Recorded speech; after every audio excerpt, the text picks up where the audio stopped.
ठीक जी। 26 मई 1999 को आदरणीय कल्याण सिंह जी की सरकार थी उत्तर प्रदेश में जी। और उस समय इसका एक प्रारूप तैयार किया गया और वो प्रारूप तैयार करके शिक्षा मित्रों को गांव पंचायतों को मतलब जो है रखने के लिए प्रस्तावित किया गया जी।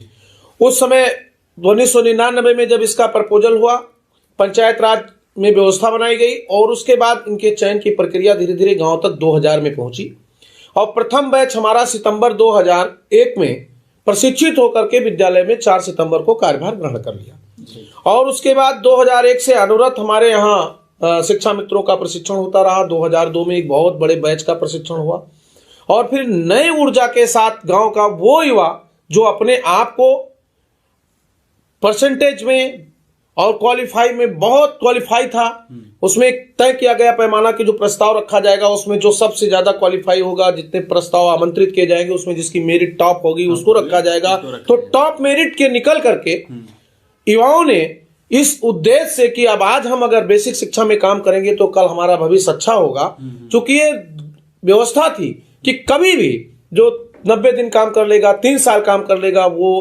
परमानेंट हो जाएगा और इस उम्मीद के साथ लोगों ने बड़े जोश खरोश के साथ शिक्षा मित्रों ने विद्यालय में काम करना शुरू किया।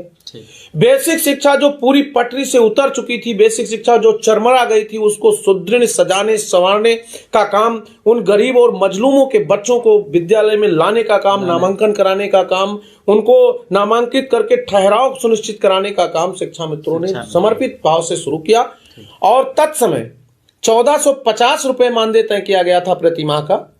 लेकिन जब इनकी नियुक्ति हुई तो वो 2250 हो गया और 2250 पर हमने संघर्ष शुरू किया, हमने काम शुरू किया और वो 2250 हमें 2005 तक मिलता रहा और हम उसमें संघर्ष करते रहे।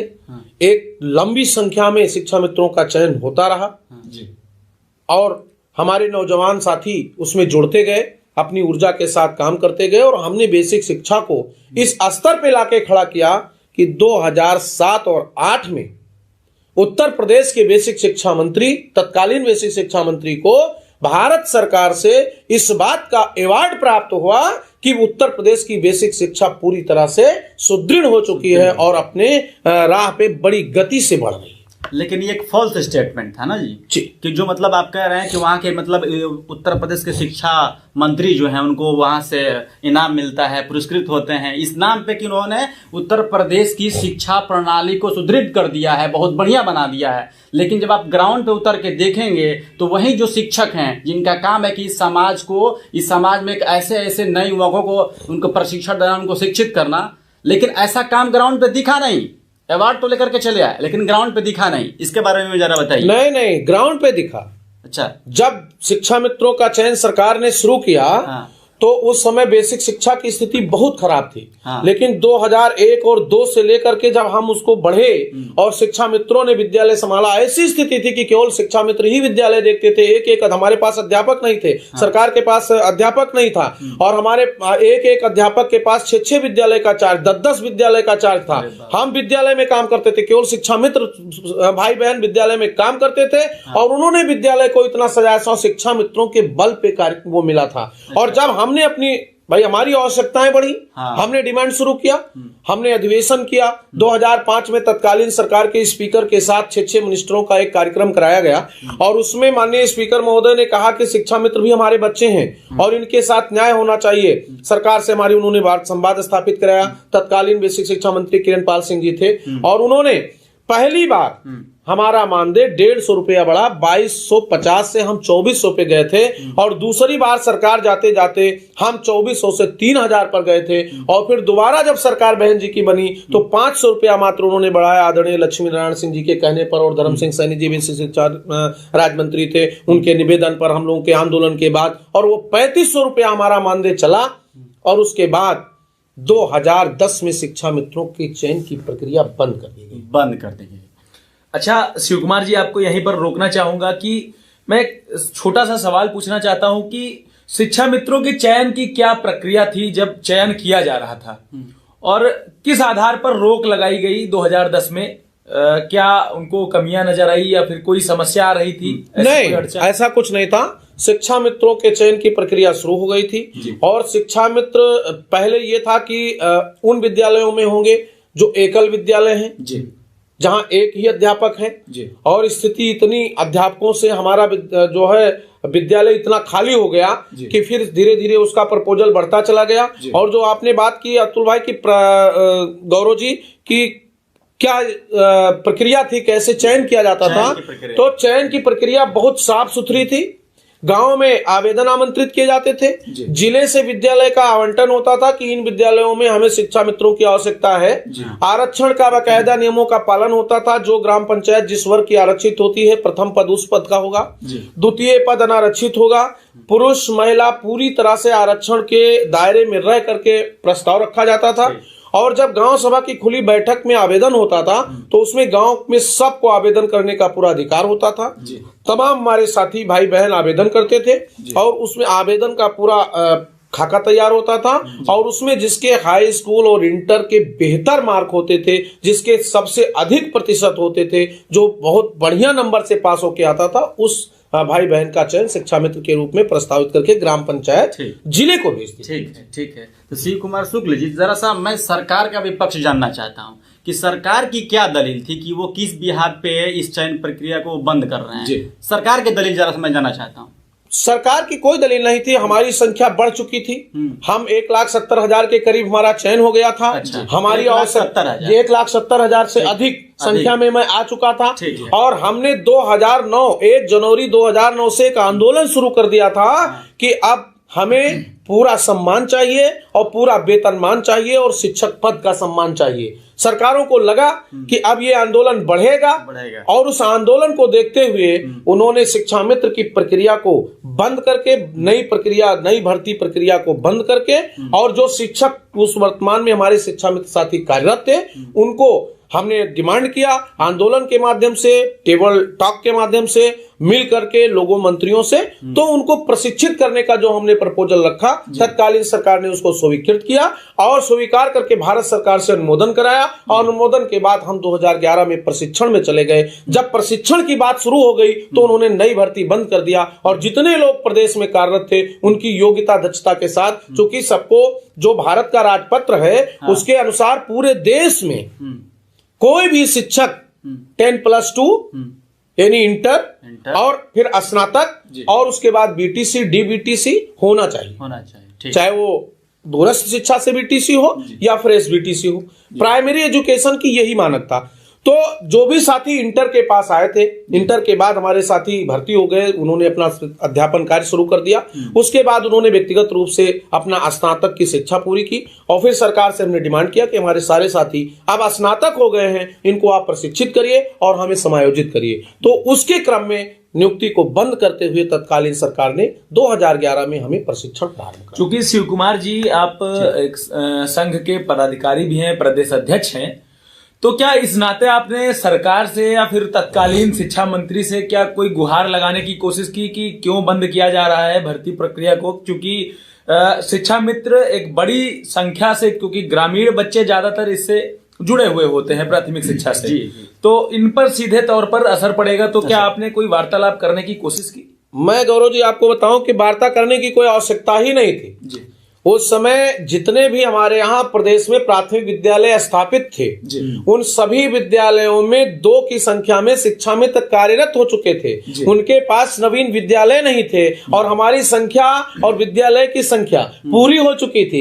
इसलिए उनको किसी भी प्रकार से शिक्षा मित्र का चयन करके वो किस विद्यालय में बैठाते, इसलिए उन्होंने विद्यालय के हिसाब से जब हमारी संख्या पूरी हो गई तो उन्होंने शिक्षा मित्रों का चयन बंद कर दिया और मेरे आंदोलन और मेरी डिमांड को देखते हुए उन्होंने हमें प्रशिक्षित करने की कार्रवाई प्रारंभ कर दी और उसका प्रपोजल। शिव कुमार जी आपको रोकना चाहूंगा, एक यहाँ से आपके जवाब से एक सवाल और बनता है। जी। आपने कहा कि 2 शिक्षा मित्रों की चयन प्रक्रिया को पूरा कर लिया गया माध्यमिक शिक्षा परिषद के जो बेसिक प्राथमिक क्लास 5 तक जो बच्चे पढ़ते हैं। जी। तो क्या 2 शिक्षक 2 अध्यापक कक्षा 5 तक के बच्चों को पढ़ाने के लिए समर्थ थे? क्योंकि हर क्लास के बच्चों का अलग अलग बैच चलता है, अलग अलग उनका लेवल का जो है स्टडी मटेरियल होता है, पढ़ाई का लेवल होता है।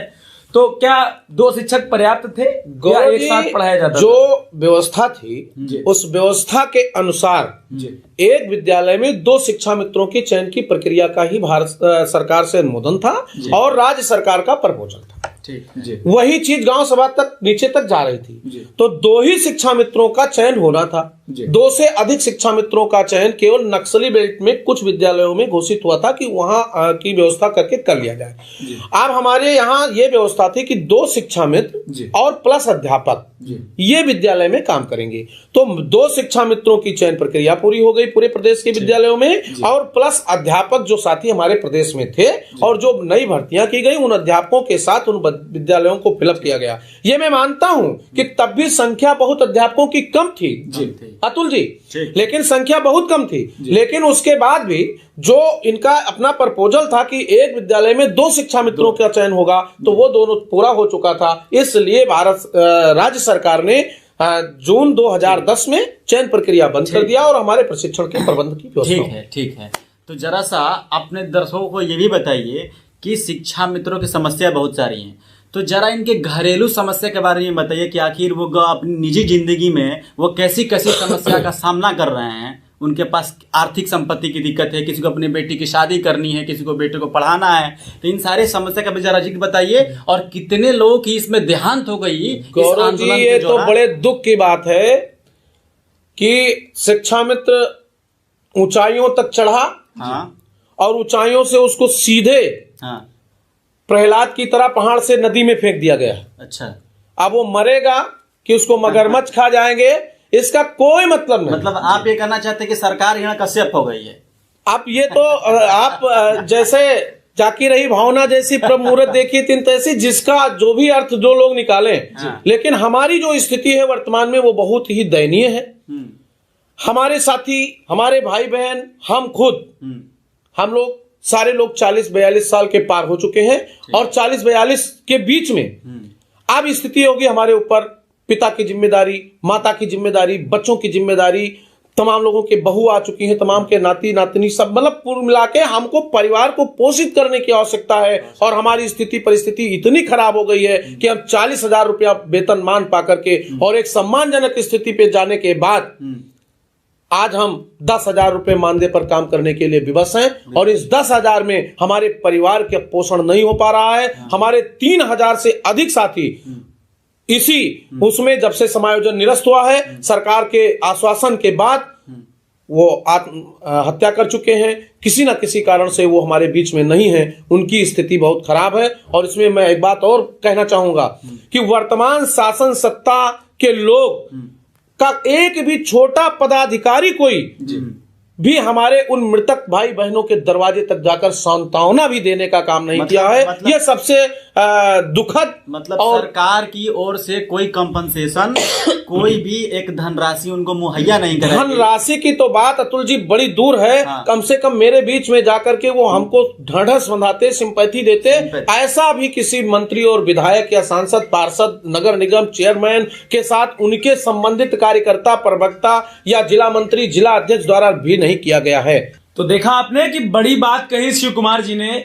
जिस तरीके से लगभग 2014 से 2014-15 से 2017 तक वेतनमान में कार्य किया शिक्षा मित्रों ने, और इस दौरान कई प्रकार की उनकी जो व्यक्तिगत जैसे कि होम लोन्स, गाड़ियों का लोन, बच्चों की पढ़ाई का खर्च हो या फिर कहीं संपत्ति को खरीदना हो, घर बनवाना हो, कई प्रकार के खर्चों को सुचारू कर लिया गया।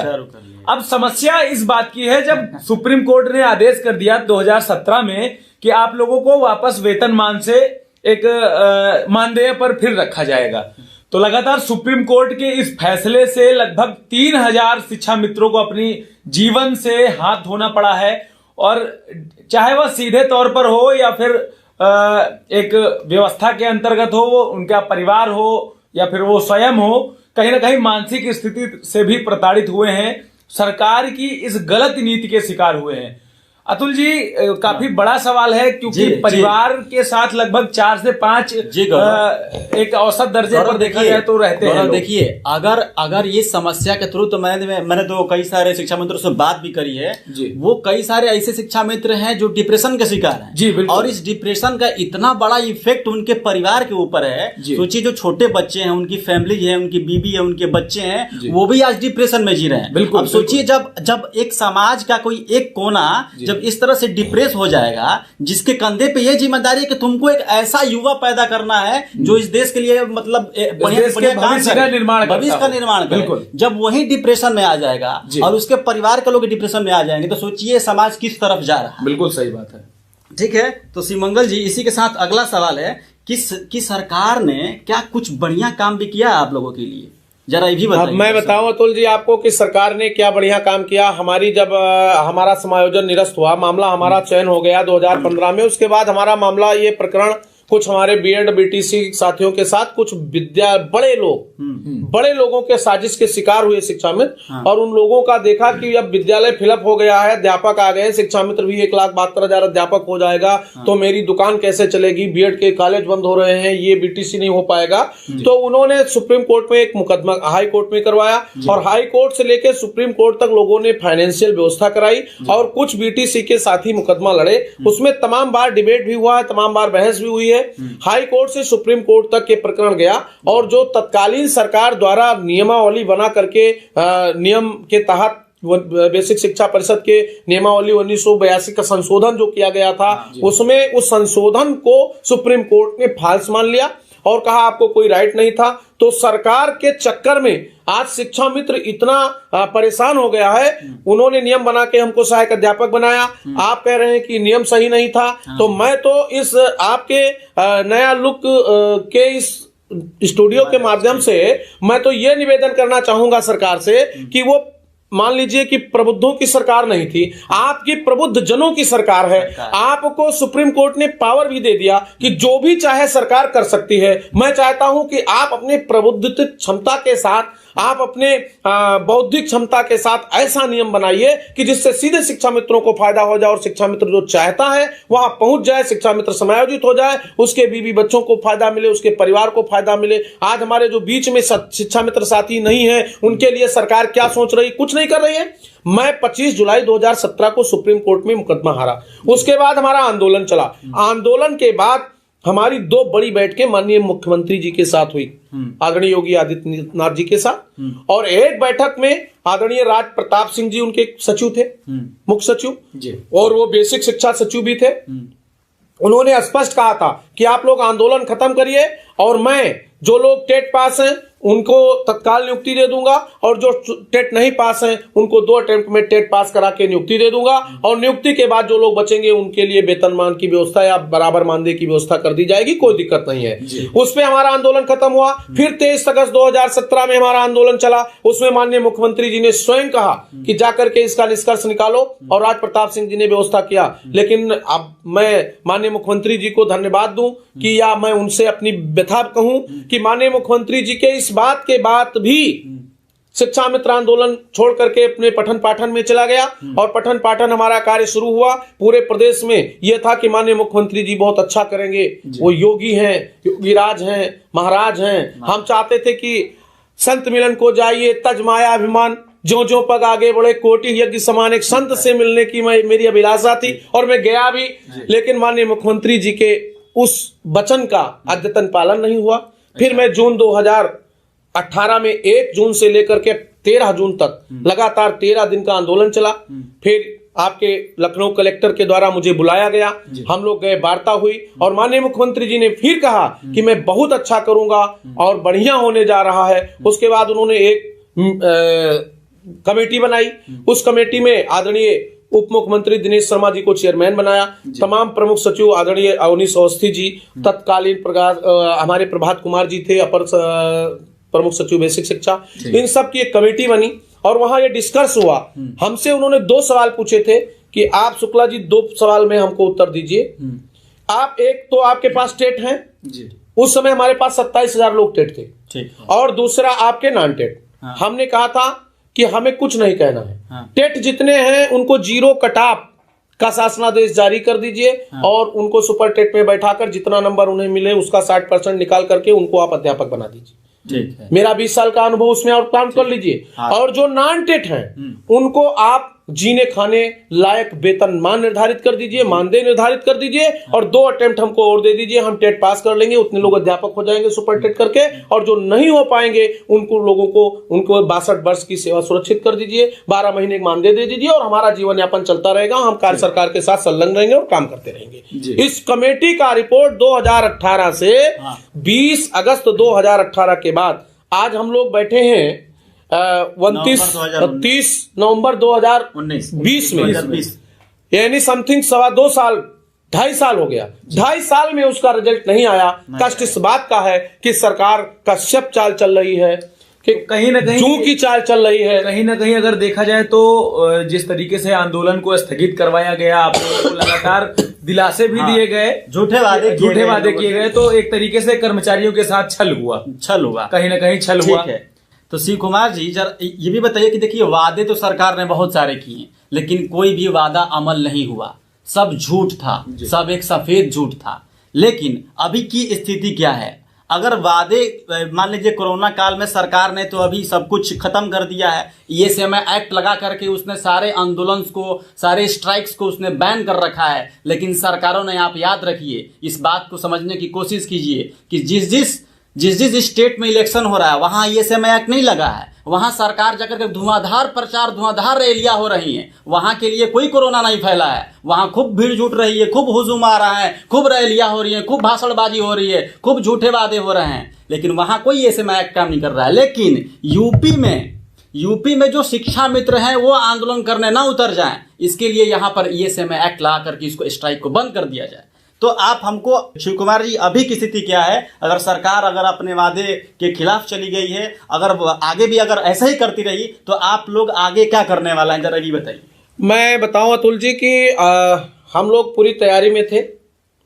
हमारी वार्ता भी सरकार से हो रही थी। हमारे आदरणीय डॉक्टर सतीश द्विवेदी जी नए बेसिक शिक्षा मंत्री बने, हमारी उनसे बातचीत हुई और उन्होंने मुझे आश्वस्त भी किया और आश्वस्त करने के बाद हमारा उनका वार्ता चलता रहा। मैं आदरणीय उप मुख्यमंत्री जी से कई बार मुलाकात किया कि अब सर कमेटी का रिपोर्ट ओपन कर दीजिए, जैसी चर्चा हुई थी उस पर कोई डिसीजन दे दीजिए। आज पूरे प्रदेश का शिक्षा मित्र उस कमेटी के रिपोर्ट के लिए आशान्वित है और कमेटी की रिपोर्ट आप दीजिए ना दीजिए, हमें इस बात का की सहमति चाहिए कि इस प्रदेश का शिक्षा मित्र अपना जीवन यापन कैसे करेगा। मैं बड़े खुले तौर से कहता हूं अतुल जी, गौरव भाई, कि 10,000 रुपए में कोई अपना घर चला के दिखा दे। शिक्षा मित्रों का पूरा परिवार खत-बिड हो गया, यानी एकदम पूरी तरह से टूट चुका है और वो अपना परिवार चलाने के लिए विवश है और ये जो मर रहे हैं हमारे साथी, ये उसी में आत्मसात कर। ठीक है, तो शिव कुमार जी जरा ये बताइए कि देखिए सरकार से आप फिर बात करने जाएंगे, फिर आपको कोई ना कोई बता दिया जाएगा, कोई ना कोई सांत्वना दिया जाएगा, कोई एक दूसरी डेट दे दी जाएगी, तो वो हमें लग रहा है कि ये सिलसिला अभी बंद होने वाला नहीं है। तो आप मतलब क्या चाहते हैं, अभी क्या करेंगे आप लोग? हम देखिए, अभी एक बार मैं सरकार से पूरी तरह से पूरी व्यवस्था हमारी, अभी तो कोरोना काल था, 22 मार्च से लेकर के 19 से और आज हम लोग कहाँ बैठे हैं, पूरा सब खत्म कर दिया और वो अब आके फिर एस्मा लगा दिए कि पूरे प्रदेश का कोई भी नौजवान आंदोलन न करे, कोई भी सड़क पर ना निकले, कोई भी बाहर न जाए। लेकिन मैं आपको बताऊं अभी पंचायत चुनाव की तैयारी स्टेट में हो रही है और आदरणीय प्रदेश महामंत्री जी, मैं उनको धन्यवाद भी देता हूं और उनसे भी आग्रह करता हूं कि अपने जहां जहां पंचायत प्रतिनिधियों को संबोधित करते हैं, एक बार पंचायत कर्मी के नाते या पंचायत में काम करने के नाते या उनका एक छोटा कर्मचारी होने के नाते शिक्षा मित्रों का नाम भी ले लें तो बहुत बहुत आभार होगा उनका। लेकिन शिव कुमार जी, हम ये जानना चाहते हैं, हमारे दर्शकों को ये बताना चाहते हैं कि आपकी क्या आगे की गतिविधि है, क्योंकि अभी सरकार ने एस्मा लगा रखा है, आपका क्या आगे का प्रारूप? देखिए, एस्मा सरकार ने लगा रखा है, मैं एक बार अभी सरकार से पुनः बात करने का पूरा टेबल टू टेबल प्रयास करूंगा।